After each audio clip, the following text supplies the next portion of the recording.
Engagement చేసేసాడు, పెళ్లి skip చేసి సీమంతం చేసేసాడు. ఇప్పుడు పెళ్లి కూతుర్ని చేసే ఫంక్షన్ బాగుంది నాన్న.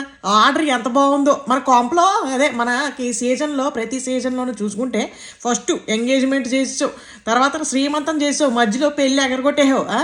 ఈ సీజన్లో పెళ్లి కూతురు ఫంక్షన్ తోటి స్టార్ట్ చేసావు. అబ్బా ఎంత బాగుంది నాన్న, బాగుంది. నీ స్కెచ్ బాగుంది. తనుజ వాళ్ళ చెల్లెలు అనూజాట, అక్కయ్య బాగుంది. పెళ్లి కూతురుట అక్కయ్య గారు ఆశీర్వదించేసారు. చూసాం ఇప్పుడే ట్రైలర్, మేము కూడా ప్రోమో చూసి వచ్చి బాగానే అందరూ ఇంక ఎమోషన్ పండించేస్తారా బాబు, చూడలేము ఇంకా అసలు చచ్చిపోతాం మనం. పోన్లే నాన్న కానిచ్చే. ఈసారి మాత్రం ప్రభావతి గారు దర్శనం అవ్వలేదు మాకు, అదే బెంగగా ఉంది. ప్రభావతి గారు ఉన్నారా, లేపేసావా మీ ఆవిడ గారిని లేపేసినట్టు? ఏమిటి అసలు ఆ కోడికి ఏమైంది ఏమిటి అనేది మాకు తెలియాలి, తెలిసి తీరాలి. Prabhavati fans association from America. నువ్వు ఆడియన్స్ని తెప్పించుకుంటావు కదా మీ కాంప్లో వాళ్ళ కోసం, దుబాయ్ నుంచి, సోమాలియా నుంచి, ఇంకెక్కడెక్కడి నుంచో, శ్రీకాకుళం ఇక్కడి నుంచి వచ్చేస్తూ ఉంటారు, రష్యా ఇవన్నీ చోట్ల నుంచి వస్తారు. మేము ప్రభావతి గారి fans from USA. Thank you very much, bye.